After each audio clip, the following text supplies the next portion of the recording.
Welcome to doctor Gindi science academy.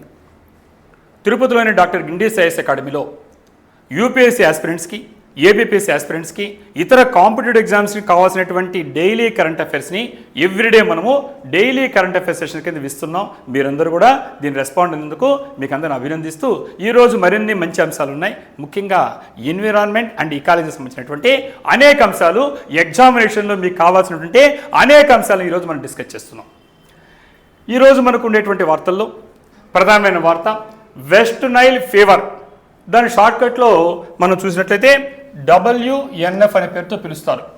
ఇది హెల్త్కు సంబంధించినటువంటి issue. ఇక్కడ ఈ వెస్ట్ నైల్ ఫీవర్ అనేటువంటిది ఏంటంటే ఈ mosquito borne viral zoonotic disease అంటున్నాం. అంటే ఇక్కడ చాలా ఇంపార్టెంట్. ఇది దేని ద్వారా వ్యాప్తి చెందుతుంది ఎగ్జామినేషన్లు మిమ్మల్ని అడుగుతారు. మస్కిటో బార్న్, దోమల ద్వారా వ్యాప్తి చెందేటువంటి డిసీజ్. కాబట్టి ఎగ్జామినేషన్ చాలా ఇంపార్టెంట్, మళ్ళీ చెప్తున్నాను.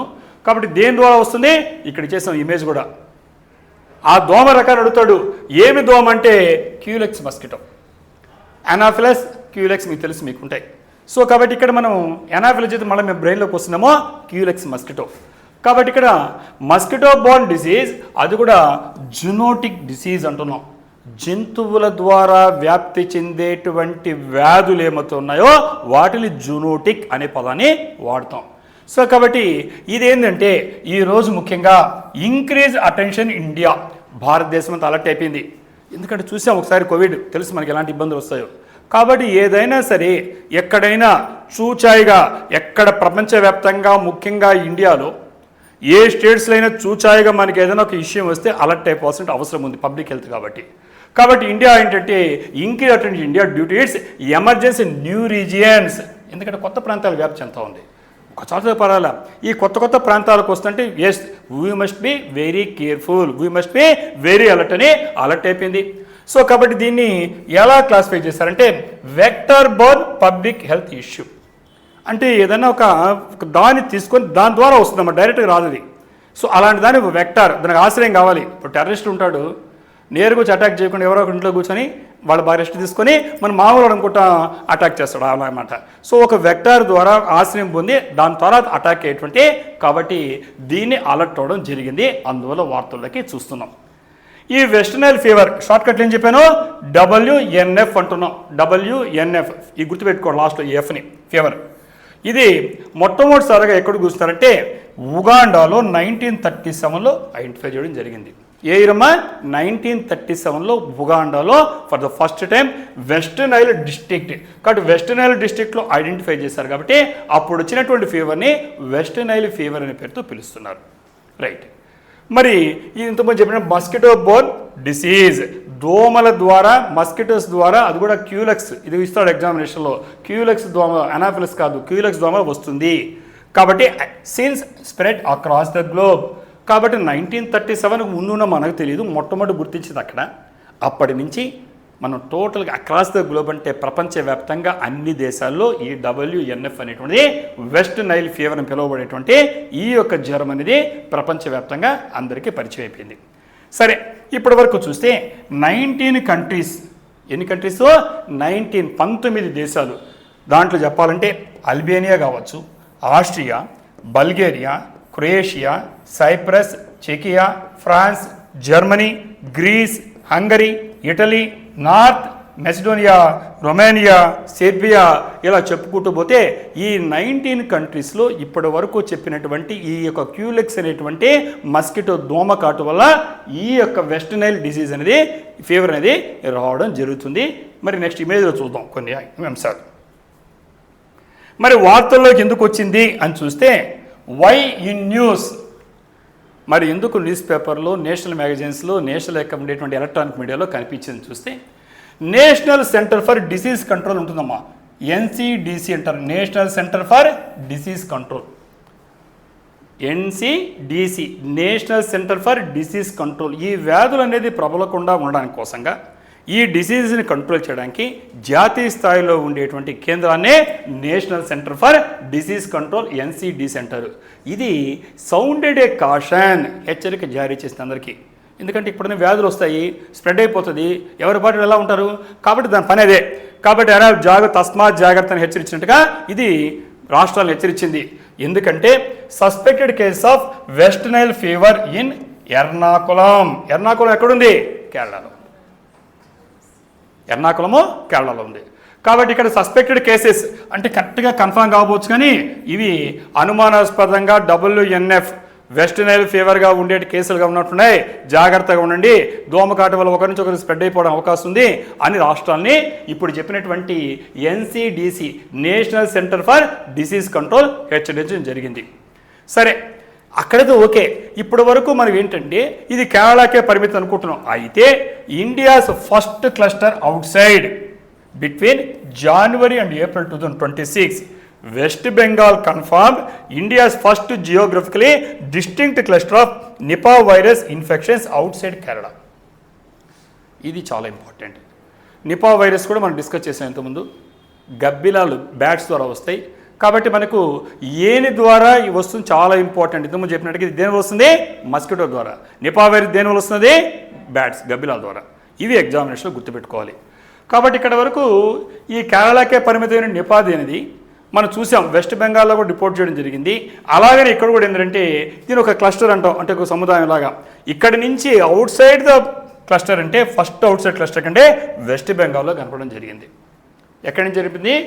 వెస్ట్ బెంగాల్లో January నుంచి April 26 వరకు కన్ఫామ్ అయితే మొట్టమొదటి జియోగ్రఫికలీ డిస్టింక్ట్ క్లస్టర్ అంటే భౌగోళికంగా కేరళ ఉండేటువంటి ఒకే ఎర్నాకుళం, అక్కడ కాకుండా ఇంకొక క్లస్టర్లో కూడా కనబడడం అనేది ఇది మిగతా ప్రాంతాల్లో కూడా వ్యాప్తి చెందడానికి అవకాశం ఉంది అని ఒక హెచ్చరిక జారీ చేసింది. ఇదే మనం చూస్తున్నాం. ఇక్కడ West Nile alert in Kerala. కాబట్టి దోమకాటికి జాగ్రత్తగా మనం ఉండాలని అర్థమవుతుంది. రైట్. మరి దీనికి ఉండేటువంటి సిమ్టమ్స్ ఏంటి అని చూసినట్లయితే దాని సివియారిటీ చూస్తే 80% ఆఫ్ కేసెస్ ఆర్ అసిమ్టోమాటిక్. అసిమ్టోమాటిక్ అంటే ఏంటి? అసలు ఎలాంటి లక్షణాలు కనబడవు. నీకు తెలిస్తే వ్యాధికి మనం నయం చేసుకుంటాం. సిమ్టమ్ అంటే లక్షణాలు ఉండవు. అసిమ్టోమాటిక్ అంటే చివరికి వచ్చేదాకా నీకు కనబడదు. అప్పుడు ఏం చేస్తావు? ట్రీట్మెంట్ తీసుకోలేడు. అందువల్ల చాలా ప్రమాదకం. సిమ్టమ్స్ ఉంటే సేఫ్ నువ్వు. అసిమ్టోమాటిక్ అంటే లక్షణాలు లేకపోతే కష్టంగా ఉందన్నమాట. సో కాబట్టి ఈ దోమకాటు వల్ల వచ్చేటువంటి ఈ యొక్క WNF ఏమవుతుందో వెస్ట్ నైల్ ఫీవర్ అనేది ఇది 80% కేసులో అసిమ్టోమాటిక్గా లక్షణాలు లేకుంటుంది. మరి దాని తర్వాత ఏమవుతుందంటే సివియర్గా న్యూరలాజికల్ కేసెస్ వస్తాయి. అంటే మెదడుకు సంబంధించినటువంటివి, అంటే ఎన్సెఫలైటిస్ కావచ్చు, మెనింజైటిస్ కావచ్చు, ఇవన్నీ ప్రాణాలు తీసేటువంటి ప్రమాదం ఉంది. అంటే అలర్ట్గా లేకపోతే ఎంత ఇబ్బందో అర్థమవుతుంది మనకి. అసిమ్టోమాటిక్ అంటున్నాం, 80% వాటిలో కనబడదు చివరిదాకా మనకి. దాని తర్వాత ఇక్కడ దీంట్లో చూస్తే ఈ నిపా వైరస్ బ్యాట్స్ ద్వారా గబ్బిలా ద్వారా వచ్చేటువంటి దాంతో ఇక్కడ ఓవర్లాప్ చూసినట్లయితే ఇది జనరల్గా మస్కిటో బోర్న్ డిసీజ్ అంటున్నాం. ఇది WNF అనేది.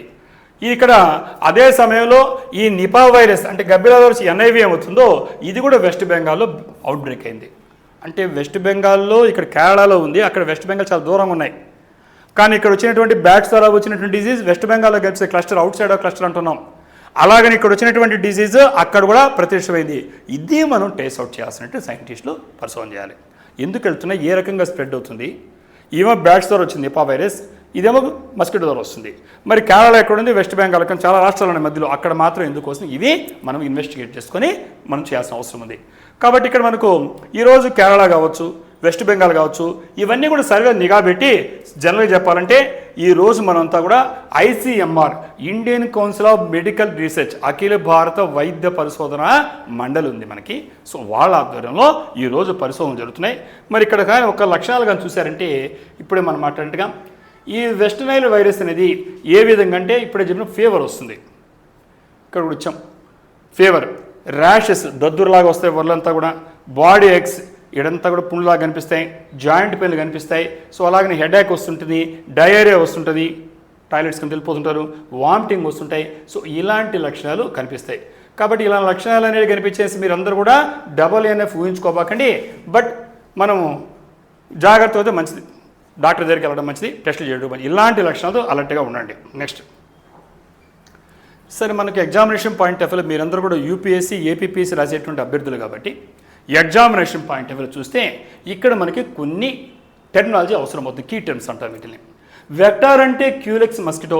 కాబట్టి ఇక్కడ ఏంటి అతిథేయ అంటే ఇది వేరిగి మనిషికి వచ్చే లోపలే ఉండేదని వెక్టార్ అంటున్నాం, అంటే టెంపరీగా హార్ట్ లాగా. ఎక్కడ ఉంటుందంటే ఎస్ అది క్యూలెక్స్ మస్కిటో. కాబట్టి ఇంతకుముందు చెప్పినట్టుగా అనాఫిలస్ క్యూలెక్స్ 2 రకాలు ఉంటే మీకు క్యూలెక్స్ రాసుకోండి, మస్కిటో దోమ. మరి రిజర్వాయర్కి ఏం ఉపయోగపడుతుందంటే బర్డ్స్, అంటే అక్కడి నుంచి బర్డ్స్కి వస్తుందన్నమాట. ఇది రిజర్వాయర్ లాగా అంతది అక్కడి నుంచి మళ్ళీ స్ప్రెడ్ అవుతుంది. నెక్స్ట్ ఫ్యామిలీ అడగచ్చు. ఫ్యామిలీ అడిగితే ఇక్కడ మనకు ఫ్లావి విరిడే అంటాం, ఫ్లావి విరిడే. దాని జీనస్ని ఫ్లావి వైరస్. కాబట్టి ఈ వైరస్కి ఉండేటువంటి దానికి ఫ్యామిలీ ఏంటి అడగచ్చు, దాని జీనస్ గుర్తుపెట్టుకోండి. కొంచెం గుర్తుపెట్టుకోండి, ఎగ్జామినేషన్లో ఐడెంటిఫై చేయడానికి ఎంసీక్యూ కింద మీకు ఈజీగా ఉంటుంది. సో కాబట్టి ఫ్లావి వైరస్ అనేటువంటి జీనస్, ఫ్యామిలీ వచ్చి ఫ్లావి విరిడే. సరే ఎలా గుర్తిస్తారో డయాగ్నోస్ అంటే ఇప్పుడే చెప్పినటువంటి ఐజీఎం యాంటీబాడీ కానీ, ఎలిసా కానీ, ఆర్టీపీసీఆర్ ఇలాంటి ద్వారా గుర్తిస్తారు. సో ఈ ప్రతి ఒక్క వర్డ్ మీకు ఎగ్జామినేషన్లో ఎంసీక్యూకి పనికొచ్చేటువంటి బిట్స్ కింద గుర్తు చేస్తున్నాను మీకు నేను. సో అలాగనే ప్రైమరీ ప్రివెన్షన్ ఎట్లా, prevention is better than cure అని వచ్చిన తర్వాత తంటాలు పడడం కంటే ముందే బెటర్. కాబట్టి చూస్తే ఇక్కడ ఇన్సెక్టిసైడ్ ట్రీటెడ్ నెట్స్. సైడ్ అంటే ఏం చెప్పాను, సిఐడి సైడ్ డెత్, చంపేయడం. కాబట్టి కీటకాలను చంపే కీటకనాశకారమైనటువంటి నెట్స్ ఏమవుతున్నాయో దోమ తెరలంటలా అలాంటివి వేసుకోవాలి. అలాగనే రెపెలెంట్స్ వాడతాం కదా మనంతా కూడా, సో ఆ దోమల సంవత్సరానికి తర్వాత అలాంటివి వాడుకోండి. ఎన్విరాన్మెంట్ మేనేజ్ చేసుకోవాలి. ముఖ్యంగా మీ పరిసరాలను శుభ్రంగా ఉంచుకోండి. ఎందుకంటే దోమ వల్ల వస్తుంది కాబట్టి, దోమలు రావకుండా ఏమో తెలుసు కాబట్టి అలాంటివి చేయండి. కాబట్టి ఇక్కడ మరి ఎవరు రివ్యూ చేస్తారంటే హెల్త్ మినిస్ట్రీ. ఎగ్జామినేషన్లో ఏ మినిస్ట్రీ రివ్యూ చేస్తారంటే హెల్త్ మినిస్ట్రీ. ఇక్కడ ఏం చేస్తుందంటే ప్రిపేర్డ్నెస్, సంసిద్ధతను దీని గురించి. అలాగనే మనం చూస్తే ఈ వైరస్ అనేది దేనికి సంబంధించి అంటే ఈ వైరస్కి మిగతా వాటికి సంబంధం ఉంది. ఏ వైరస్లు అంటే జాపనీస్ ఎన్సెఫలైటిస్, యెల్లో ఫీవర్, అలాగనే సెయింట్ లూయిస్ ఎన్సెఫలైటిస్. ఈ 3 కూడా గుర్తుపెట్టుకోండి మీరు ఎగ్జామినేషన్లో. కాబట్టి ఈ WNF అనేటువంటిది జాపనీస్ ఎన్సెఫలైటిస్కి, యెల్లో ఫీవర్కి, సెయింట్ లూయిస్ ఎన్సెఫలైటిస్కి రిలేషన్ ఉంది. కాబట్టి ఇవి మీరు ఎగ్జామినేషన్లో ఎంసీక్యూ అడిగినప్పుడు గుర్తుపెట్టుకోవాల్సిన విషయాలు. కాబట్టి ఈ వెస్ట్నైల్ డిసీజ్ అనేటువంటిది మనం చూస్తే it cause A fatal neurological disease in humans. అంటే ప్రాణాలు తీసేటువంటి మానసిక సంబంధించిన న్యూరలాజికల్ సంబంధించినటువంటి దాన్ని తీస్తుంది. కాబట్టి ఇది ప్రమాదకర జబ్బుగా మనం పరిగణించి డిస్కస్ చేయాల్సి వచ్చింది.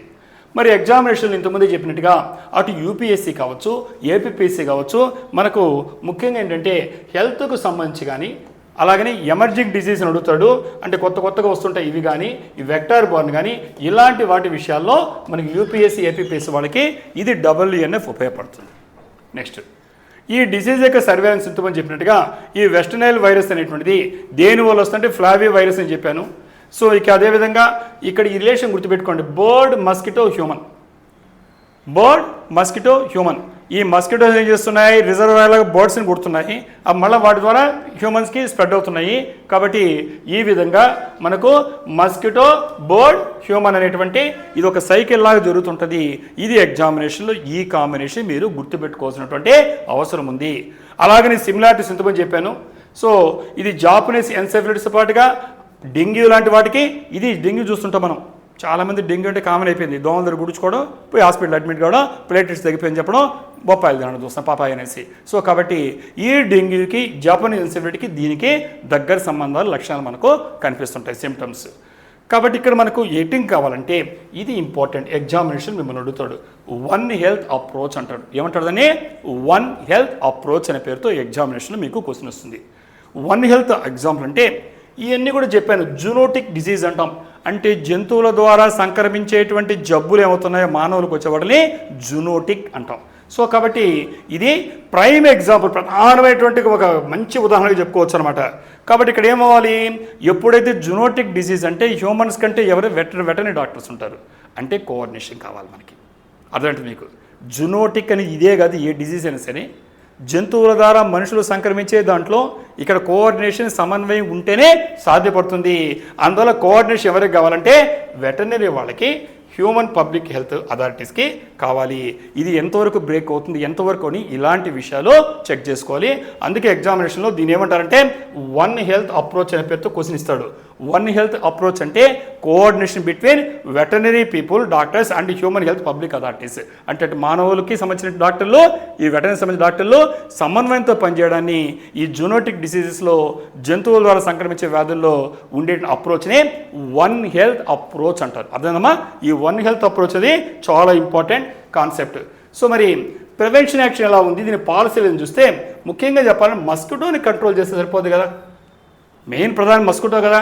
కాబట్టి మనం ఏం చేయాలి? రిమూవింగ్ స్టాండింగ్ వాటర్, నిలువ ఉండేటువంటి నీళ్ళని మనం తీసేయాలి, రిపెలెంట్స్ని వాడాలి.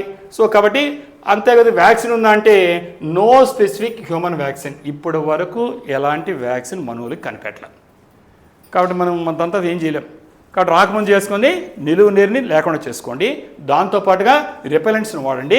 స్పెసిఫిక్ వ్యాక్సిన్ ఉందంటే లేదని రాయండి ఎగ్జామినేషన్లో. నెక్స్ట్ ఎపిడమిలాజికల్ ట్రెండ్స్ అని చూస్తే ఇది జియోగ్రఫికల్గా ఎలా ఉందంటే ఇది మామూలుగా ఫ్రీక్వెన్సీ పెరుగుతోంది. ముఖ్యంగా చెప్పాలంటే ప్రీవియస్లీ కేరళలో చూస్తే 2019లో, 2022లో, 2026 ప్రజెంట్ ఇవన్నీ కేరళలో మనకు రిపోర్ట్ అయినట్టు తెలుస్తుంది. కాబట్టి మిగతా స్టేట్స్ అన్ని ఉండి కూడా కేరళ చాలా ఇంపార్టెంట్ అయి కూర్చుంది, నిపా వైరస్కి కానీ WNF కానీ. సో కాబట్టి మనకు 2019, 22, 26లో ఇది మనకు రిపోర్ట్ తెలుస్తుంది. అందువల్ల కరెంట్ ఈవెంట్స్లో మనకు నేషనల్ ఇంపార్టెన్స్ కింద, జాతీయ ప్రాధాన్యత కలిగినటువంటి అంశాల కింద హెల్త్కు సంబంధించి ఈ ఐటెం రావడానికి అవకాశం ఉంది, చెక్ చేసుకోండి. మరి మనకు ఉండేటువంటి కీ డయాగ్నోస్టిక్ సెంటర్స్ ఏం చూస్తే ఇక్కడ మనకు ముఖ్యంగా చెప్పాలంటే అసలు ఇది ఎలా ఉంది, వచ్చిందా లేదా ఎలా తెలుస్తుందంటే డయాగ్నోస్ చేయాలి, గుర్తించాలి. ఎక్కడ గుర్తిస్తారంటే ఇప్పుడు చెప్పినటువంటి national institute of virology, NIV అంటారు, నేషనల్ ఇన్స్టిట్యూట్ ఆఫ్ వైరాలజీ. ఈ వైరస్ సంబంధించిన పరిశోధన జరిగేటువంటి జాతీయ సంస్థలు ఎక్కడ చాలా చోట్ల ఉన్నాయి, ముఖ్యంగా పూణేలో ఉండేటువంటి NIV, national institute of virology. అలాగనే మనకు ఈ అలప్పూజ అన్నారు కదా కేరళ, ఎక్కడైతే ఉందో అక్కడే. కాబట్టి NIV అక్కడ కూడా ఉంది, నేషనల్ ఇన్స్టిట్యూట్ ఆఫ్ వైరాలజీ. అలాగనే మనం చెప్పాలంటే ఇక్కడ ఈ వెక్టార్ సర్వేలెన్స్ VCRs అనేది కొట్టాయం ఉంది, కూడా కేరళ.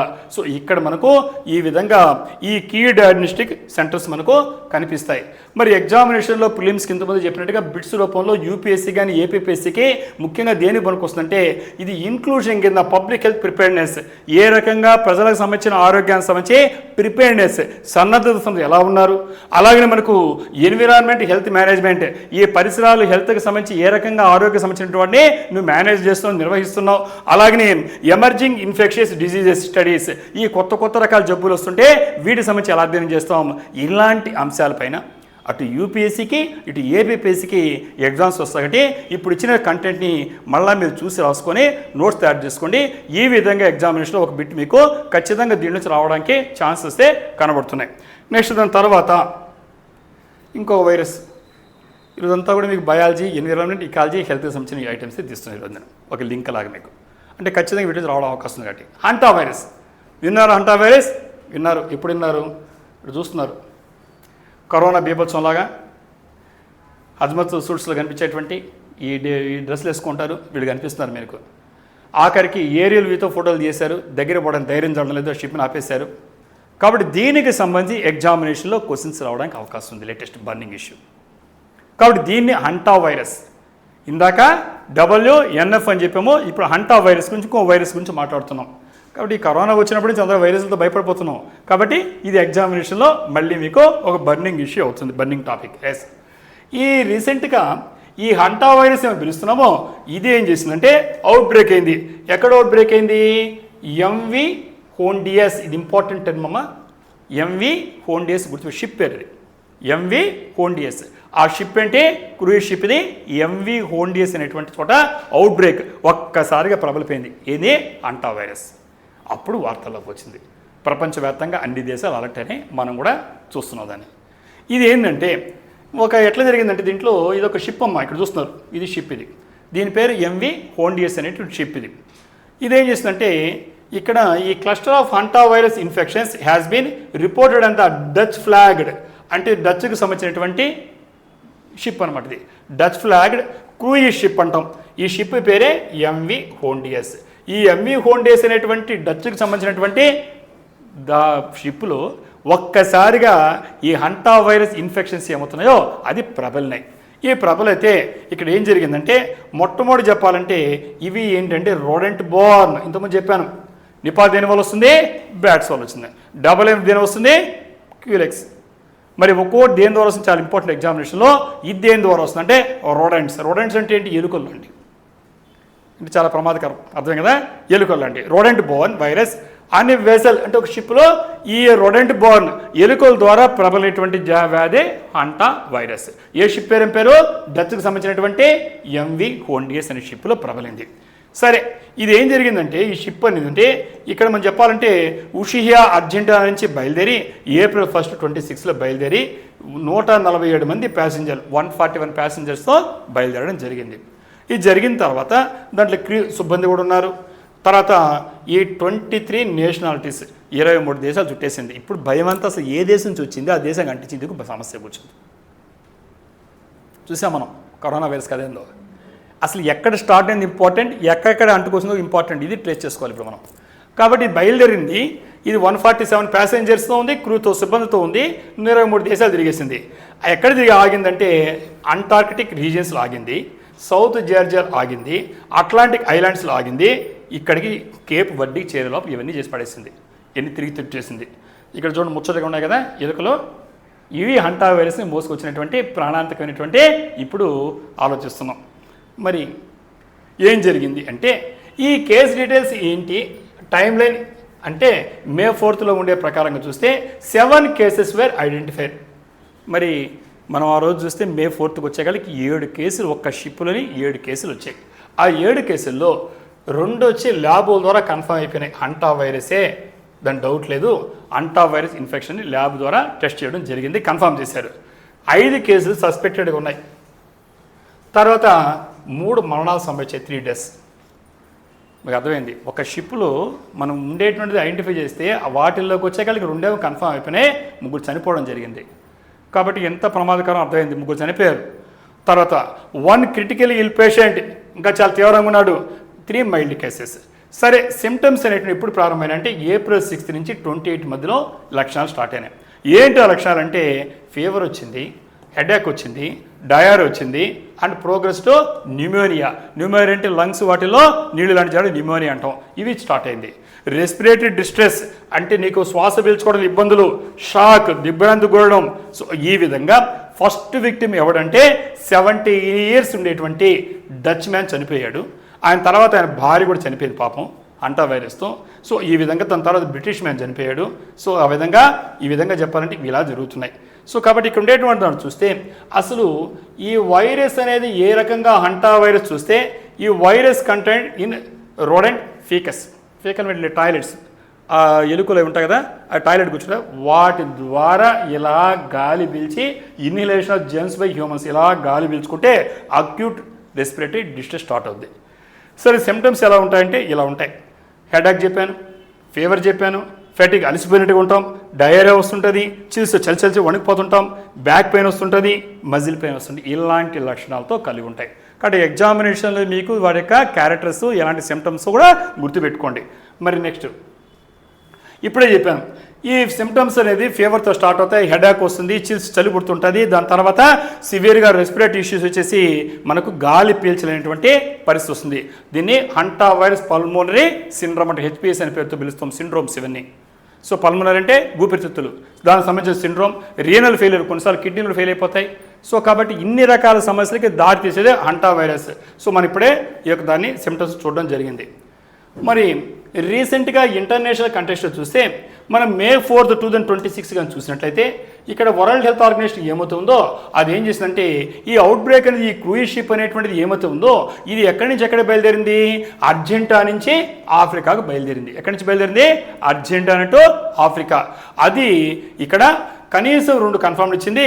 దీనికి సంబంధించి ఏం చేయాలని వెంటనే వరల్డ్ హెల్త్ ఆర్గనైజేషన్ ఇచ్చింది, హెచ్చరికలు జారీ చేసింది. ఎందుకంటే ప్రపంచవ్యాప్తంగా ఇది స్ప్రెడ్ కాకుండా చూడాల్సిన బాధ్యత ఉంది. అక్కడ ఏం చెప్పిందంటే avoid contact with rodents and their waste. ఎక్కడ కూడా మీరందరూ కూడా రోడెంట్స్ అంటే ఎలుకలమ్మా, ఎలుక జాతుల్ని రోడెంట్స్ అంటాం. కాబట్టి ఎలుకలు కానీ వాటికి సంబంధించి వేస్ట్ అంటే ఫీకల్ మెటీరియల్, లెటరిన్స్ ఉంటాయి, టాయిలెట్స్, వాటికి సంబంధించి తెలియకనో ఏదో ఉంటారు, దూరంగా ఉండండి. ఎందుకంటే స్ప్రెడ్ అవ్వడానికి అవకాశం వాటి ద్వారా వస్తుంది వైరస్. దాని తర్వాత ensure proper ventilation in areas with rodent infestations. ఏ విధంగా ఎలుకలు సంచరిస్తున్నాయో అక్కడ వెంటిలేషన్ ఉండాలి. మీ తలుపులన్నీ వేసి అది రాకుండా బిగిస్తారు బాగానే ఉంది, అక్కడ ద్వారా మీకు గాల్లో రెస్పిరేషన్ వెళ్ళిపోవడం ఒకటే అవకాశం ఉంది కాబట్టి వెంటిలేషన్ ఉండాలి. మొట్టమొదటి ఎలుకలకు దూరంగా ఉండండి, రాణించుకోబాకండి, వచ్చాయి వాటికి దూరంగా ఉండండి. అలాగనే మనకు మెడికల్ అటెన్షన్ కావాలి, ఎందుకంటే ఫ్లూ లైక్ సిమ్టమ్స్ వస్తున్నాయి. దాని తర్వాత ఈ రొడెంట్ ప్రోన్ ఏరియాస్లో ఈ విధంగా వస్తే ఎలుకలు ఉంటే వాటి దక్కుండి వేస్ట్ ద్వారా ఇలా నీకు స్ప్రెడ్ అయిపోయేసి అవకాశం ఉంది కాబట్టి జాగ్రత్తగా ఉండడం. మరి ట్రాన్స్మిషన్ ఎలా జరుగుతుంది, ఇన్వెస్టిగేషన్ ఎలా జరుగుతుందంటే ఈ హంటా వైరస్ అనేటువంటిది చెప్పాలంటే యూరిన్ మూత్రం ద్వారా, ఫీకల్ మెటీరియల్ వాటి టాయిలెట్స్ ద్వారా, సెలైవా వాటి ఎంగిలి, ఏటి ఎంగిలి రొడెంట్స్ ఎలుకలు వాటి ద్వారా వస్తుంది. కాబట్టి ఎక్కడెక్కడ అవకాశం ఉందో దానికి దూరంగా ఉండండి. ఇన్ఫెక్ట్ రొడెంట్స్ అలాగని ఇన్హేల్ చేస్తాం, పీలుస్తాము. కంటామినేట్ డస్ట్ వాటితో కలిసినటువంటి దుమ్మును పీలుస్తాం, డైరెక్ట్గా తాకపోవచ్చు యూరిన్ లాంటివి. అవి ఏమవుతాయి, కంటామినేట్ ఉంటాయి, మనం తెలియకుండా గాలి పీలుస్తుంటాం, గాలి ద్వారా వెళ్ళిపోవడం అవకాశం ఉంది కాబట్టి వెంటిలేషన్ ఉండాలి ఇళ్లలో. అలాగనే రేర్ హ్యూమన్ టు హ్యూమన్, మనిషి నుంచి మనిషి మటుకు వస్తున్నాయి కూడా రేర్, కానీ ఎక్కడి నుంచి వస్తున్నాయి, ఒక వెక్టార్ ద్వారా వస్తున్నాయి ఇంకో దానికో. కాబట్టి ఇంతకుముందు చెప్పినట్టుగా మనకు ఈ యాండీస్ వైరస్ అనేటువంటిది ఇక్కడ మనకి ఏంటంటే సౌత్ అమెరికన్ ఆరిజిన్ అవుతుంది, దాని ద్వారా మనం సస్పెక్ట్ చేసినట్టుగానే దీని హంటా వైరస్ని మనం సస్పెక్ట్ చేసాం. ఒక్కసారి ఈ ఇమేజ్గా చూస్తే మీకు క్లియర్గా ఐడియా వస్తుంది. ఈ ట్రాన్స్మిషన్ ఆఫ్ హంటా వైరస్ చూడండి, క్రానికల్ ఇన్ఫెక్టెడ్ రొడెంట్ అంటే చాలా కాలం నుంచి ఈ హంటా వైరస్ ద్వారా బాధపడేటువంటి ఒక ఎలుక లాంటిది రొడెంట్ అని పేరుతో పిలుస్తాం సైంటిఫిక్గా. ఇక్కడ మనం చూస్తే horizontal transmission of infection between same species by contact, దీని ద్వారా దీనికి, దీని ద్వారా వీనికి, ఒక ఎలుక నుంచి ఒక ఎలుకు వస్తుంది. ఫస్ట్ ఒక రొడెంట్ ఉంది, ఆ రొడెంట్ ఇంకో దాంతో ఉంటుంది కదా, ఫీకల్ మెటీరియల్ కావచ్చు, సెలవే కావచ్చు, వాటికి ఉండే యూరిన్ కావచ్చు, ఆ విధంగా ఇక్కడ హారిజాంటల్గా ట్రాన్స్మిట్ అవుద్ది. అంటే వాటి నుంచి వాటికే చాలామంది ఎలుకలకే వచ్చేస్తుంది. తర్వాత ఏమవుద్దంటే virus present in aerosolized excreta particular urine, అవి యూరిన్ పోస్తాయి, దాని ద్వారా ఏమవుతుంది, సెకండ్ ఇన్ఫెక్షన్ స్టార్ట్ అవుతుంది హ్యూమన్స్లో. మొదట ఒక దానికి వచ్చి దాని తర్వాత అంతా స్ప్రెడ్ అయిపోద్ది, అవి ఆ ఎలుకలన్నీ అంటుకుంటాయి, వాటి ద్వారా ఏమవుతుందంటే మనం తెలియకుండానే ఏరోసలైజ్ ఎక్స్క్రేట్ అంటే ఈ గాల్లో వ్యాపించిన డస్ట్ ద్వారా మనం పీల్చుకునే కాడికి వచ్చేసి secondary aerosols, mucous membrane contact and skin breaches are also a consideration. కాబట్టి ఈ విధంగా మానవులకి తెలియకుండా గాలి ద్వారా మనకు వాటికి సంబంధించినటువంటి దాన్ని పీల్చడం ద్వారా వస్తూ ఉంది. కాబట్టి ఇక్కడ key information regarding hantavirus in India, భారతదేశానికి సంబంధించినటువంటి హంటా వైరస్ సంబంధించిన ఇన్ఫర్మేషన్ ఈ మే 26 సంవత్సరం మేలో ఉన్న ఏంటి అంటే లేటెస్ట్ ఇన్ఫర్మేషన్. ఇక్కడ నాట్ న్యూ టు ఇండియా, ఇదేమీ కొత్తగా వచ్చి భారతదేశానికి కాదు, ఇంతకుముందే మన దేశానికి వచ్చున్నది. ఎందుకంటే ఇక్కడ మనం చూస్తే ఇక్కడ ఈ presence in rodents and humans has existed for decade, దశాబ్దాల పాటు భారతదేశంలో ఉన్నాయి. ముఖ్యంగా ఈ గుర్తుపెట్టుకోండి, తొట్టాయపాళ్యం అంటాం. తొట్టాయపాళ్యం అనేది కేరళలో ఉంది, అన్నీ అక్కడ తగులుతున్నాయి. ఈ వైరస్ అనేది ఐసోలేటెడ్ 1964, అంటే చాలా కాలం క్రితమే, దగ్గర చెప్పాలంటే ఒక 60 years బ్యాకే ఇక్కడ తొట్టాయపాళ్యం అనే చోట మనకు ఓన్లీ ఇండిజినస్ హంటా వైరస్, స్థానికంగా ఉండేటువంటి ఈ యొక్క ఇండిజినస్ అనేటువంటి హంటా వైరస్ మనకు ఇక్కడ సస్పెక్ట్ చేయడం జరిగింది 60 years బ్యాకే భారతదేశంలో. కాబట్టి ఈరోజు వచ్చింది, అన్ని అలర్ట్ అవుతున్నాయి. మనకు ఆల్రెడీ దీనికి 60 ఆల్రెడీ ఉంది భారతదేశంలో. ముఖ్యంగా రిస్క్ ఫ్యాక్టర్ ఏంటంటే highest risk for people working in close proactive rodents, ఎవరైతే ఈ రొడెంట్స్ ఎలుకలకి అత్యంత సమీపంగా పనిచేస్తున్నారో వాళ్ళకే హై రిస్క్ ఉంది. ఎవరు వాళ్ళు, ఫార్మర్స్, రైతులు ఉంటారు, ఎక్కడ ఉంటారు, వ్యవసాయం చేస్తుంటారు. కాబట్టి రైతులకి, అలాగే warehouse workers, warehouse అంటే ఇప్పుడు మనం చూస్తుంటాం పింగాణి పాత్రలు, టాయిలెట్ సంబంధించినటువంటివి ఇవన్నీ కడుతుంటాం కదా, దాంట్లో పనిచేసే వాళ్ళకి ఎలుకలు ఎక్కువ ఉంటాయి, గమనించుకోండి పాపం. సో కాబట్టి వీళ్ళకి ఉన్నాయి. అలాగే శానిటేషన్ వర్కర్స్ ఎవరైతే ఉన్నారో వీళ్ళకి ఎక్కువ అక్కడ ఎలుకలు ఉంటాయి, కాబట్టి వీళ్ళు చాలా జాగ్రత్తగా ఉండాలి. మిగతా వాళ్ళు వద్దని కాదు, రిస్క్ ఫ్యాక్టర్స్ ఉన్నాయి. మరి కరెంట్ సిచ్యుయేషన్ చూస్తే no immediate cause for concern in India regarding the recent international cruise ship cases. ఇటీవల ఈ షిప్లో వచ్చిన దానికి సంబంధించి మనం అంత ఆందోళనగా చెందాల్సిన అవసరం లేదు ఆ కేసు సంబంధించి. అయితే మన భారతదేశంలో ఇంతకుముందే తొట్టాయపాలెంలో 1964లో ఇక్కడే స్థానికంగా ఈ హంటా వైరస్ ఉన్నట్టుగా ఎవిడెన్స్ మనకు కనిపిస్తూ ఉంది. కాబట్టి సో ఇలాంటి వాటితో 2 వైరస్లు మనం డిస్కస్ చేసాం. మరి మనంతా కూడా పర్యావరణాన్ని గురించి ఈరోజు సెషన్ని ఎక్కువ ఇస్తున్నాను నేను. క్లైమేటిక్ కావచ్చు, పర్యావరణానికి కావచ్చు, హెల్త్కి కావచ్చు, అలాంటి విషయంలో ఈరోజు ఇంకొక ఐటెం మీకు కనిపించింది. ఇది కూడా బహుశా మీరు చూసుంటారు, ఇక్కడ కనిపిస్తుంది, చూసారా, ఐడెంటిఫై చేశారా? ఏమంటారు దీన్ని మీరు, ఏమంటారు? సినిమాలు కూడా వచ్చాయి ఈ పేరుతో. సినిమా అంటే వెంటనే చెప్పేస్తారు, అదే ఆలోచిస్తారు కాసేపు. ఎస్, ఇంగ్లీష్ ఏమంటాం? కమీలియన్. ఏమంటాం? Chameleon. Newly discovered chameleons in Mozambique. ఇది ఈరోజు ఐటమ్.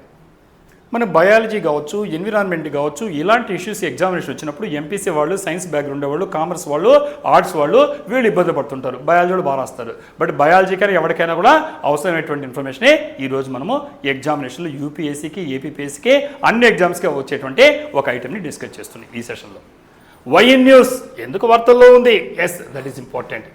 ఎందుకుందంటే రీసెంట్గా సైంటిస్ట్ అనే వాళ్ళు కొత్తగా ఉండేటువంటి new pygmy chameleon species in northern Mozambique's isolated mountain ecosystems known as sky islands. ఇక్కడ మనకు ఈ మొజాంబిక్లో ఉండేటువంటి ఐసోలేటెడ్ వేరుగా అంటే సపరేట్ దూరంగా ఉంటాయి అలాగ ఉండేటువంటి మౌంటైన్ ఈకోసిస్టమ్స్, కొండ పరిధిలో ఉండేటువంటి పర్యావరణ ప్రదేశాల్లో ఈ కొత్తగా ఉండేటువంటి మనకు పిగ్మీ కమిలియన్స్ 4 కనుక్కున్నారు కొత్తగా. అంతకుముందు లేదు. అంటే మనకు తెలియని వాటిని కొత్తగా కనిపెడుతుంటారు. బాటనీలో కానీ, జువాలజీలో కానీ వీటిలో కొత్త ఐటమ్స్ మనకు తెలియనివి ఎంతో ఉంటాయి ఇప్పుడు కూడా కనబడి అలాంటివి కనిపెడతారు. అందువల్ల ఎగ్జామినేషన్లో మనకు వస్తుంది. ఇక్కడ ఈ స్కై ఐలాండ్స్ అనేటువంటి చోట ఏమైతే ఉన్నాయో అక్కడి మౌంటైన్ ఈకోసిస్టమ్స్ ఉన్నాయి, ఐసోలేటెడ్గా అంటే వేరే వాటికి దూరంగా ఉన్నాయి. అక్కడ ఈ మొజాంబిక్ అనే ప్రాంతంలో కొత్తగా ఉండేటువంటి పిగ్మీ కమీలియన్స్ని ఇలాంటి ఊసలు మీద కనుక్కున్నారు కాబట్టి దీన్ని మనం డిస్కస్ చేస్తున్నాం. ఇక్కడ స్కై ఐలాండ్స్ అంటే ఏంటి అది మనం గమనించుకోవాలి, అంతే కదా. ఇప్పుడు మీకు స్కై ఐలాండ్స్ స్కై ఐలాండ్ అంటే ఎగ్జామ్ అడగచ్చు. స్కై ఐలాండ్ అంటే ఏంటి అని చూస్తే ఐసోలేటెడ్ మౌంటైన్ రేంజెస్ అంటే ఇక్కడ చూడండి ఒకసారి, మీకు చూస్తే మీకు క్లియర్గా అర్థమవుద్ది. ఇలా ఉంటే ఒక్కొక్క హిల్ ఇలా చూస్తే మనకు ఇది సపరేట్గా ఉంటాయి అన్నమాట. ఇది సపరేట్గా ఉంటాయి. దీనికి మా దగ్గరగా చాలా దూరం ఉంటుంది కాబట్టి దీనికి చాలా దూరంగా ఉండే ఐసోలేట్ ఉండేదాన్ని, ఒంటరిగా ఉండే వాటిని మనము ఈ స్కై ఐలాండ్స్ అనే పేరుతో, స్కై హిల్స్ అనే పేరుతో, ఐసోలేట్ మౌంటైన్ పేరుతో పిలుస్తాం. ఇవి ఏమవుతాయంటే సాధారణంగా ఎలా ఉంటాయంటే ఈ range surrounded by radically different arid lowland environments. అంటే పొడిగా ఏరిడ్గా అంటే చెప్పాలంటే వర్షం తక్కువగా ఉంటే శుష్క వాతావరణం అంటాం చెప్పాలంటే. అంటే లోలాండ్ ఎన్విరాన్మెంట్స్ అంటే తక్కువ కింద ఉంటాయి ఈ డౌన్ ఏరియాస్, అక్కడ వర్షమే ఉండదు అలాంటి అనమాట. శుష్క వాతావరణం అంటాం అంటే వర్షం లేకుండా. అలాంటి ఉండేటువంటి చోట యూనిక్ హై ఎలివేషన్ హ్యాబిటేట్స్ అంటే కింద చూస్తే కొండల కాడ వాటర్ ఉండదు, నీళ్లు ఉండవు, వర్షం ఉండదు. పైన వీటి కాడ చూస్తే డిఫరెంట్గా కనిపిస్తుంది. ఎలా ఉంటుంది? హై ఎలివేషన్ హ్యాబిటేట్స్, ఎత్తైనటువంటి చోట మంచి వర్షం పడుతూ ఉంటుంది అనుకోండి, డిఫరెంట్ క్లైమేట్ కదా. అలాంటి వాడిని ఐసోలేటెడ్ మౌంటైన్స్ అంటారు. అర్థం కదా? ఐసోలేటెడ్ మౌంటైన్ ఎగ్జామ్ అడగచ్చు. మరి క్లైమేట్ ఇప్పుడే చెప్పినట్టుగా మాయిస్ట్గా ఉంటుంది, హై ఆల్టిట్యూడ్ జోన్స్ ఉంటాయి కాబట్టి చెమ్మగా తడిగా ఉంటూ మనకి ఎత్తైన ప్రాంతాలు ఉంటాయి కాబట్టి ఇక్కడ రెయిన్ ఫారెస్ట్ ఉంటాయి. Even when the surrounding lowlands are dry, ఈ చుట్టుపక్కల ఉండే పరిసరాలన్నీ కూడా డ్రైగా ఉన్నాయి. ఈ ప్రాంతాల మటుకు, ఎత్తైన ప్రాంతాల మటుకు ఎప్పుడు మాయిస్ట్గా తడిగా వర్షంతో కూడుకొని పచ్చదనంతో కూడుకుంటాయి. కిందేమో ఎండిపోయిన అడవుల్లాగా కనిపిస్తుంటాయి. ఇలాంటి డిఫరెంట్గా ఉండే ఎన్విరాన్మెంట్. మరి దీనికి ఎవల్యూషన్ సిగ్నిఫికెన్స్ ఏంటి? మనమంతా కూడా అటు ఆంథ్రోపాలజీ కావచ్చు, సైన్స్ చదివిన వాళ్ళు ప్రతి ఒక్కరు కూడా ఎవల్యూషన్ చదువుతారు, జీవ పరిణామాన్ని. దాంట్లో ప్రాధాన్యత ఏంటంటే ఈ ఐసోలేషన్ అనేది, ఐసోలేషన్ అంటే ఏంటి?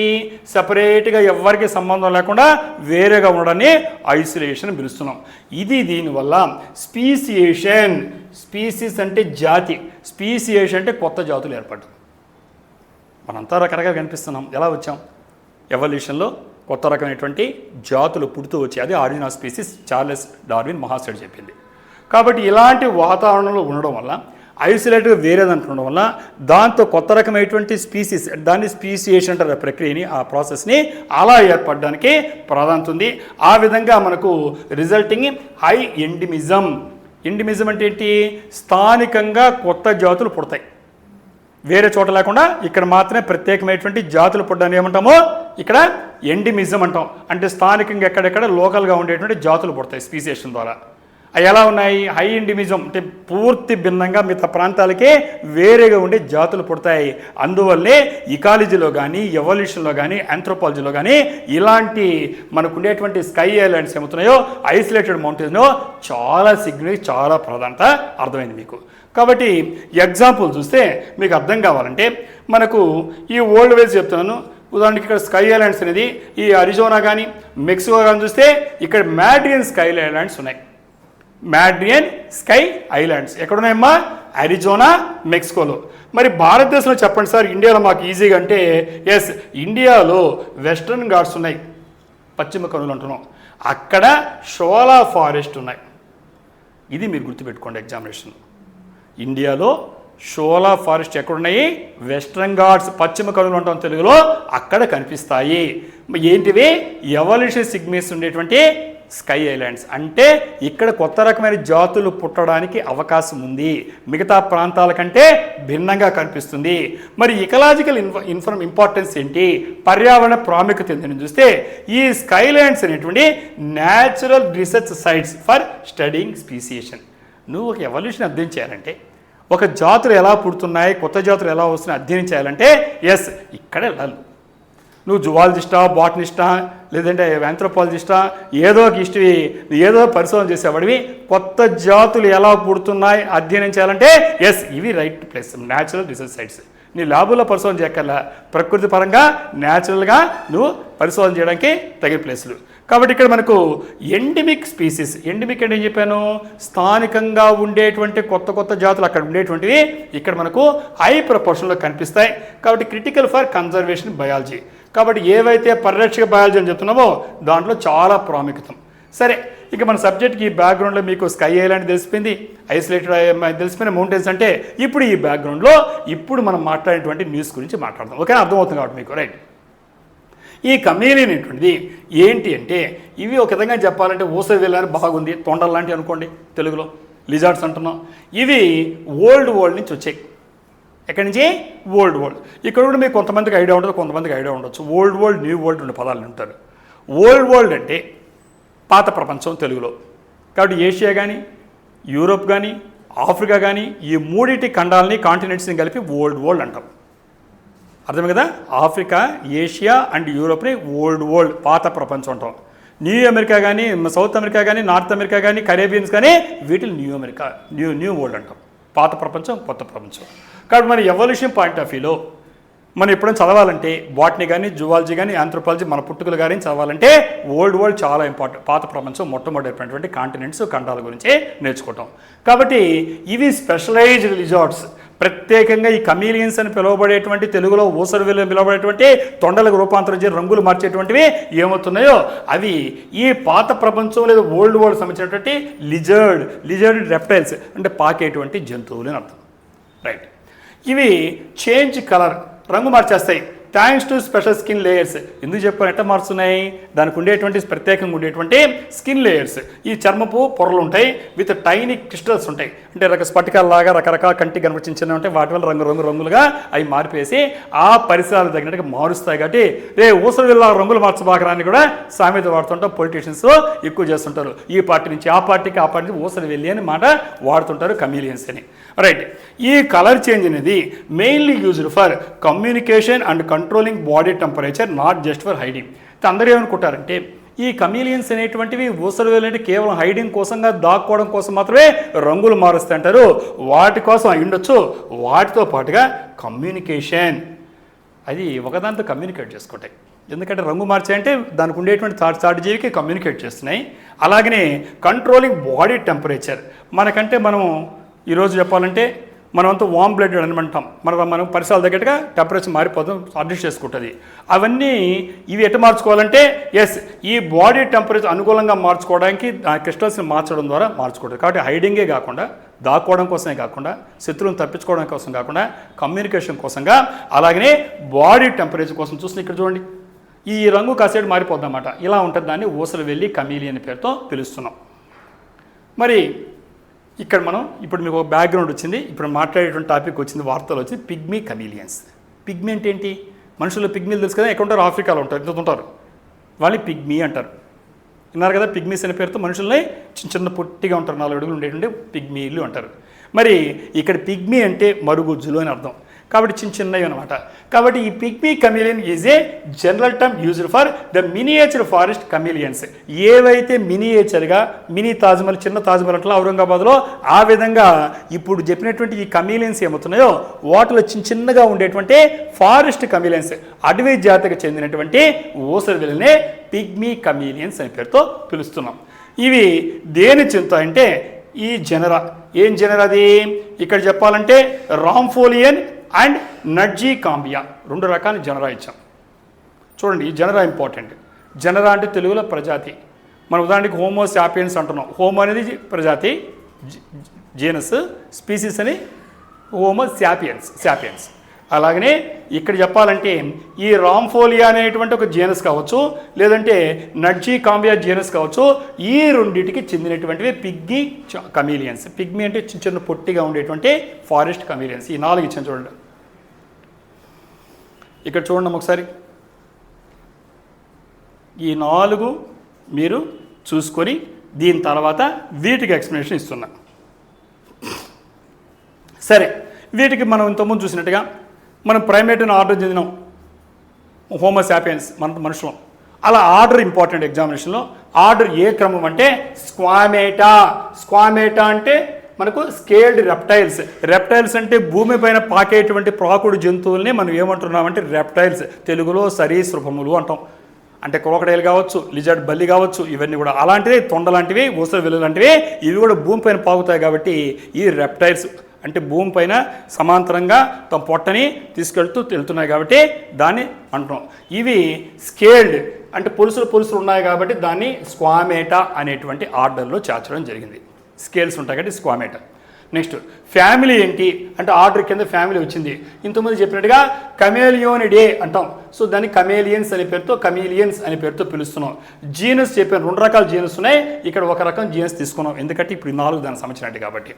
ఇక్కడ మనకు ఇక్కడ చెప్పినట్టుగా నడ్జీ కాంబియా అనేటువంటి జీనస్ అంటే 2 రకాల జీనస్ మాట్లాడాము, ఒక జీనసే మాట్లాడుతున్నాం ఇక్కడ. ఈ 4 దానికి సంబంధించినవి. ఏ దానికి సంబంధించినవి? నడ్జీ కాంబియా. ఎగ్జామినేషన్లో మీకు ఇటీవల కొత్తగా కనిపెట్టినటువంటి ఈ యొక్క కమీలియన్స్ ఏ దానికి జీనస్ కంటే నడ్జీ కాంబియా అని గుర్తుపెట్టుకోండి. టోటల్ ఇన్ఫర్మేషన్ ఇస్తున్నాను మీకు నేను. కానీ మార్ఫాలజీ అంటే వాడి యొక్క శరీరం ఎలా ఉందంటే చిన్నగా ఉన్నాయి, స్మాల్గా ఉన్నాయి. Miniature forest chameleons with cryptic coloration అంటే రంగురంగులు మార్చుకుంటాయి. కెమోఫ్లేజ్ ఎబిలిటీస్ అంటే ఏంటి చేస్తాయి? అవి దాక్కోవడానికి, శత్రువు కంటికి దొరకకుండా దాక్కోవడానికి ఉపయోగపడతాయి. ఇలాంటివి మార్ఫాలజీ. మరి హ్యాబిటేట్ అండ్ డిస్ట్రిబ్యూషన్ ఏ రకంగా ఎక్కడున్నాయని చూస్తే endemic to high altitude rain forest pockets of northern Mozambique. ఏదైతే నార్థన్ మొజాంబిక్ అని చెప్పుకున్నామో, ఎక్కడైతే కనిపెట్టామో, ఎక్కడైతే మాట్లాడుతున్నామో, ఈ నార్థన్ మొజాంబిక్లో ఉండేటువంటి హై ఆల్టిట్యూడ్ ఎత్తైనటువంటి రెయిన్ ఫారెస్ట్, మంచి వర్షం పడుతున్నా అలాంటి వాటిలో ఎండమిక్గా అంటే స్థానికంగా ఉండేటువంటి జాతులుగా ఇవి ఉన్నాయి. పాయింట్ క్యాచ్ చేశారు, రైట్. మరి బిహేవియర్ ఎలా ఉంది? ఆర్బోరియల్ అంటే చెట్టు పైన జీవించడం. టెరెస్ట్రియల్ అంటే భూమిపైన జీవించడం. ఈ చెట్ల పైన ఉంటాయి, అంతగా తొండ లెక్క ఉంటాయి, పైన ఉంటాయి. ఇవి ఎక్కడ ఉంటాయి? ఇవి కూడా పైనే ఉంటాయి, ఉసరవెల్లు కాబట్టి కమీలియన్స్. కాబట్టి ఆర్బోరియల్ చెట్లపైన జీవిస్తాయి. స్లో మూవింగ్ వేగంగా పరిగెత్తావు, నెమ్మది చూడండి, ఊగుతా ఇలా అంటుంటాయి. స్లో మూవింగ్ ఉంటాయి. రిలై ఆన్ క్యామఫ్లేజ్ అంటే దాక్కోవడానికి, శత్రువుకి కంటి దొక్కకుండా దాక్కుంటాయి. డైట్ ఎలా ఉంటాయంటే ఇన్సెక్ట్ ఓరస్ అంటే తినడం. ఇన్సెక్ట్స్ తింటాయి, కీటకాలు తింటాయి, పురుగులు తింటాయి. నెక్స్ట్ విజన్ ఎలాగంటే ఇండిపెండెంట్లీ మూవబులైజ్ అంటే ఏ కన్నుకు ఆ కన్ను, 2 కావు, ఈ కన్ను ఎదురుతుంది, ఈ కన్నులో ఎదురుతుంది అన్నమాట. ఇండిపెండెంటే మూవబుల్. ఏ కన్నుకు ఆ కన్ను స్వతంత్రం 2కి ఒకసారి తిరగకుండా దాని అడ్వాంటేజ్, దానికి ఉండేటువంటి లైఫ్ స్టైల్కి అలా తిరుగుతాయి. Nearly 360 degrees field of view, 360 డిగ్రీలో చూడగలుగుతాయి. అది దానికి అవసరం. అందువల్ల శత్రువులను తప్పించుకోవడం కాకుండా తనకు కావాల్సిన ఆహారం ఎత్తుకునే క్రమంలో 360 degree దొరుకుతాయి విజన్. ఈ క్యామోఫ్లేజ్ అడాప్టేషన్ అంటే ఆల్ ఎగ్జిబిట్ క్రిప్టిక్ కలరేషన్ అంటే మనకు అదేవిధంగా blending seamlessly into leaf litter and forest understory. కాబట్టి అడవుల్లో చెట్లలో దాంకొని తను తప్పించుకోవడానికి వీలుగా ఈ క్యామోఫ్లేజ్ మెకానిజం ఉంటాయి. మరి రిప్రొడక్టివ్ స్ట్రాటజీ అంటే ఈ ఓవిపారస్ ఎలా తన సంతానాన్ని అభివృద్ధి చేసుకుంటే అంటే గుడ్లు పెడతాయి. దాన్ని వివిపారస్ 2 పదాలు వస్తుంటాయి మీకు. వివిపారస్ అంటే పిల్లలు అనేటివి, ఓవిపారస్ ఓవం అంటే గుడ్లు పెట్టేటువంటి అంటే ఎగ్ లేయింగ్. ఇది ఇంపార్టెంట్. ఇలాంటి టెక్నాలజీ మీకు బయాలజీలో నేర్చుకోవాల్సి వస్తుంది మీరు, ఎంపీసీ వాళ్ళు కానీ, ఆర్ట్స్ వాళ్ళు కానీ, కామర్స్ వాళ్ళు కానీ. సో కాబట్టి ఇవి ఓవిపారస్ అంటే గుడ్లను పెట్టడం ద్వారా పిల్లల్ని అవి తయారు చేసుకుంటాయి, సంతానం తయారు చేసుకుంటాయి. Typical of కెమిలియన్స్.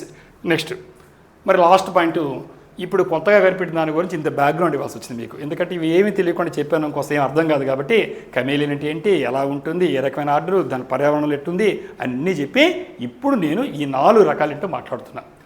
ఇక్కడ ఈ 4 ఉండే స్పీసీస్ అంటే ఒక జీనస్ కింద స్పీసీస్ ఉంటాయి. హోమో సాపియన్ అన్న హోమో జీనస్ స్పీసీస్ జాతి మన మనుషుల్లో. అలాగనే ఇక్కడ కూడా ఇంతకుముందు చెప్పినటువంటి అన్నిటి కామన్ చూడండి. ఈ నడ్జీ కాంబియా కామన్. ఈ నడ్జీ కాంబియా అంటే జీనస్. దాని తర్వాత ఉండే ఇది గుర్తుపెట్టుకోండి మీరు, స్పీసీస్ గుడెల్లే, సో ఫ్రాంక్లినే, సో అలాగనే ఇవానెన్సిస్, సో ఇక్కడికి వచ్చి నూబిలే, ఇవి స్పీసీస్. కాబట్టి హోమో సాపియన్స్ అని చెప్పినట్టుగా ఈ నడ్జీ కాంబియా అని 2 జీనస్ అయితే ఒక జీనస్ తీసుకున్నాను. ఈ జీనస్లో 4 రకాలు ఈ పిగ్మీ కబిలియన్స్. మరి ఎవరి పేరు మీదకి వచ్చాయంటే ఉదాహరణకి గుడెల్లే అంటే Jane Goodall conservation legacy, it is endemic to one sky island. So కాబట్టి ఈ గుడాల్ అనేటువంటి చెప్పాలంటే అక్కడ ఒక్కొక్క స్కై ఐలాండ్లో ఒక దానికి మాత్రమే పరిమితమైనటువంటి ఒక దాంది. ఇది డిస్టింక్టివ్ ట్రైట్ అంటే strong camouflage in dense mountain rain forest. దట్టమైనటువంటి ఈ కొండలతో కూడినటువంటి అడవుల్లో జాగ్రత్త బాగా కంటికి కనపడకుండా తప్పించుకోగలుగుతుంది. ఇది దీన్ని గుడెల్లే అంటున్నాం. సో అలాగే మనం చూసినప్పుడు ఈ ఫ్రాంక్లిన్ ఏంటంటే ఇది రోజిలాండ్ ఫ్రాంక్లిన్ ది మాలిక్యులర్ బయాలజీలో ఏంటంటే ఒక్కొక్క పేర్లు పెట్టారన్నమాట. గుడాల్ అనేటువంటి ఒక పర్యావరణ విధి పేరు, ఈ ఆంథ్రోపాలజీలో వస్తుంది మీకు. సో అలాగనే రోజిలాండ్ ఫ్రాంక్లిన్ వాళ్ళ పేరుతో మాలిక్యులర్ బయాలజీ వాళ్ళ పేరు మీదుగా ఒక్కొక్కరి పేరు మీద ఒక సైంటిస్ట్ పేరు మీదుగా ఈ పేర్లు పెట్టడం జరిగింది. ఇది subtle genetic and morphological divergence, scale pattern కావచ్చు, బాడీ ప్రపోర్షన్ కానీ దాని కూడా పులుసులు కానీ ఇవన్నీ పరిశోధన వల్లగా ఈ పేరు పెట్టడం జరిగింది. సో అలాగనే మనం చెప్పినటువంటి నడ్జీ కాంబియా, ఎవానెన్సిస్ అనేటువంటిది, ఇక్కడ ఎవానెన్సిస్ అనేటువంటిది ఇక్కడ మనకు టోటల్ చెప్పాలంటే వ్యానిషింగ్ అని అర్థం. అంటే restricted to shining mountain forest patches, emphasizes conservation urgency due to habitat loss. ఇది హ్యాబిటేట్ లాస్ జరుగుతోంది, కొంతకాలం అంతరించిపోవడానికి అవకాశం ఉంది, ఎండేంజర్డ్ స్పీసీస్ అంటాం. సో అందువల్ల దీనికి ఇక్కడ ఎవానెన్సిస్ అని పేరు పెట్టాడు. ఎవానెన్సిస్ వ్యానిషింగ్, అదృశ్యమైపోతాయి, డిసప్పైర్ అయిపోతాయి, కొంతకాలానికి ఉండవనే పేరుని ఒక్కొక్క దానికి ఆ పేరు పెట్టారు. సో మరి నూబిలా అంటే ఇక్కడ clouded reflecting dependence on persistence cloud cover for survival. అవి ఉండాలంటే ఖచ్చితంగా మేఘాలతో ఉంటేనే ఆ క్లౌడ్ కవర్లో బతుకుతాయి కాబట్టి ఆ నేమ్ని ఆ పేరుగా పెట్టాడు. సో ఇవి చెప్పాలంటే క్లౌడ్ ఫారెస్ట్లో మాత్రమే హై ఆల్టిట్యూడ్లో ఉంటాయి కాబట్టి ఒక్కొక్క పేరుకి ఒక రకమైనటువంటి దాన్ని సిగ్నిఫికెన్స్ ఇస్తూ పేర్లు పెట్టడం జరిగింది. సో ఈ విధంగా ఎగ్జామినేషన్లో మీరు ప్రిపేర్ అయ్యేటప్పుడు ఈ పేరు ఎందుకు వచ్చిందంటే నేమ్డ్ ఫారం పెట్టచ్చు, అలాగే స్పీసీస్ పేరు రాయొచ్చు, వాటికి ఉండేటువంటి ఇంపార్టెన్స్ రాయొచ్చు, అవి ఏంటో రాయొచ్చు, ఆ కొత్తగా కనిపెట్టిన 4 స్పీసీస్ గుర్తుపడచ్చు, ఎక్కడ గుర్తుపడ రాయొచ్చు. ఇప్పుడు మొత్తం ఇన్ఫర్మేషన్ని ఈ ఐటీఎం సంబంధించి ఇచ్చాను. ఈ విధంగా అటు ఎన్విరాన్మెంట్కి, క్లైమేట్కి, అలాగే మనకు సంబంధించినటువంటి బయాలజీకి ఇలాంటి బిట్స్ కూడా ఎగ్జామినేషన్లో రావడానికి చాలా అవకాశాలు ఉన్నాయి. కాబట్టి ఏ ఒక్క ఐటెంని వదలకుండా మనం ప్రిపేర్ కావాలి. కాబట్టి మరింకో మంచి విషయాలతో నెక్స్ట్ సెషన్లో కలుద్దాం. Until then I wish you all the success.